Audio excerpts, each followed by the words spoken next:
Isang napakalakas na lindol na may sukat na 7.1 magnitude ang tumama sa timog kanlurang bahagi ng bansang Japan sa isla ng Kyushu na ikinasugat ng dose-dose ng katao at nagdulot ng matinding pinsala. Mapapanood ninyo ang kuha ng CCTV nang tumama ang lindol sa Kumamoto Prefecture. Umabot ito sa Shindo 7, ang pinakamataas na antas ng sariling sukatan ng Japan para sa mga lindol. Bagaman humupa na ang banta ng tsunami, unti-unting lumilitaw naman ang lawak ng pinsala. Makikita sa mga larawang ito na maraming tao ang naiipit sa loob ng isang shopping mall na nasira dahil sa lindol. Ayon sa mga saksi, nagkaroon daw ng pagsabog at makapal na usok na lumabas mula sa gusali.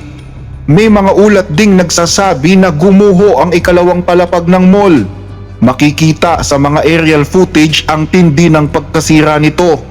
Pinangangambahan na marami pang tao ang naiipit sa loob ng mall, kaya agad na nagsagawa ng search and rescue operation ang mga emergency responders. Batay sa paunang ulat ng mga otoridad, mahigit 30 katao ang patuloy na hinahanap sa ilalim ng mga guho.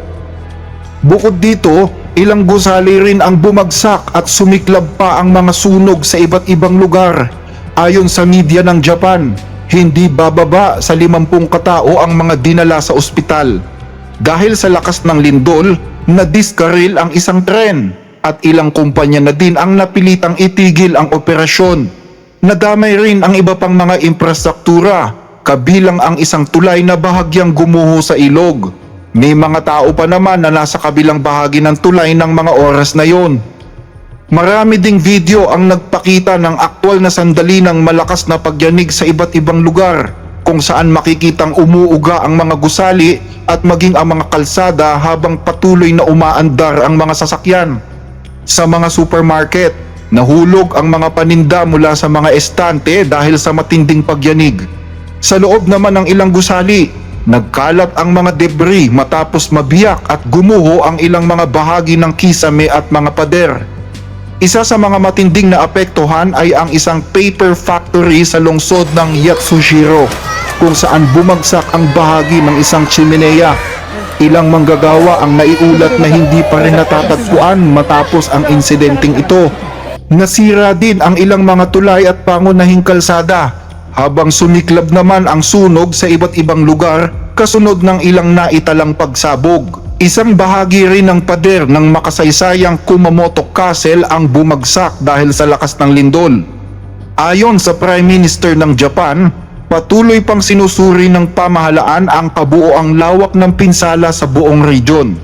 Nagbabala rin ang mga opisyal na posibleng magkaroon pa ng isa pang malakas na lindol sa loob ng 2 hanggang 3 araw, habang patuloy namang nararanasan ang sunod-sunod na aftershocks dahil sa mababaw na pinagmulan ng lindol na nasa humigit kumulang 10 kilometers lamang sa ilalim ng lupa.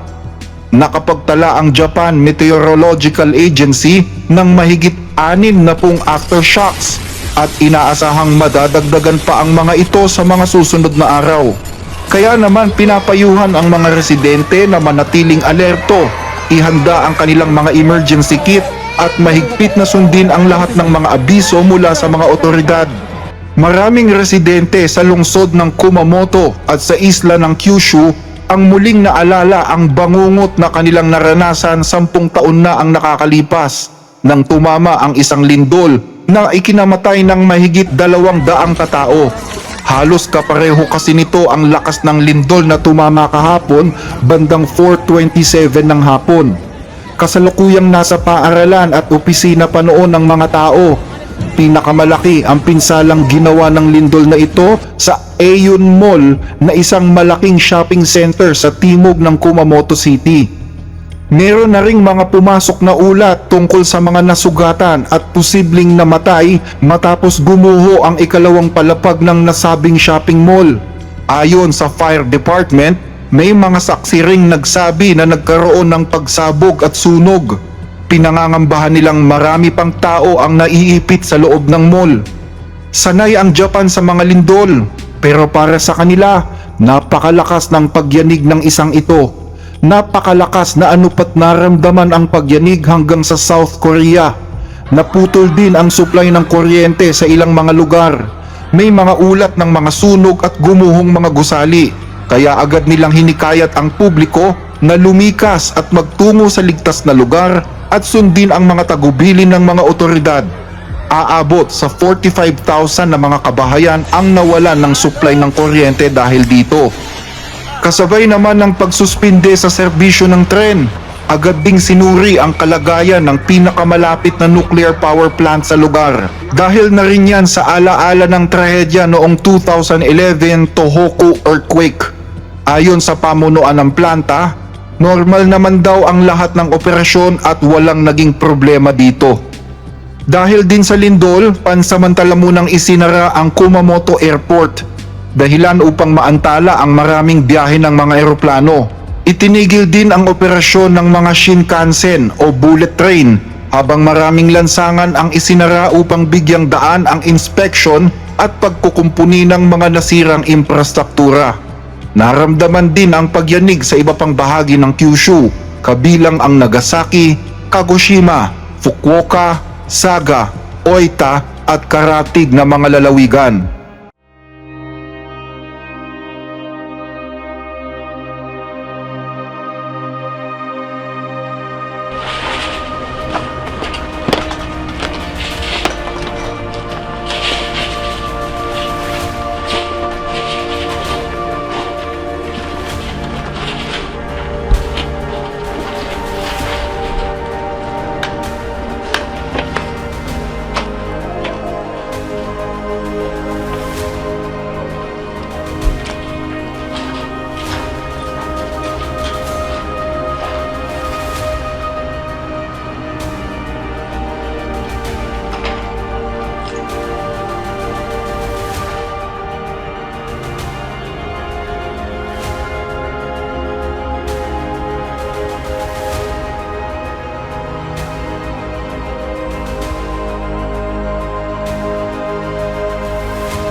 Kung nagugustuhan ninyo ang mga discussion na ito, paki-like at mag-subscribe po sa ating channel at i-click ang notification bell para lagi kayong updated. Malaking tulong po ito hindi lamang sa ating channel kundi pati sa ating mga kababayang nangangailangan na aming sinusuportahan.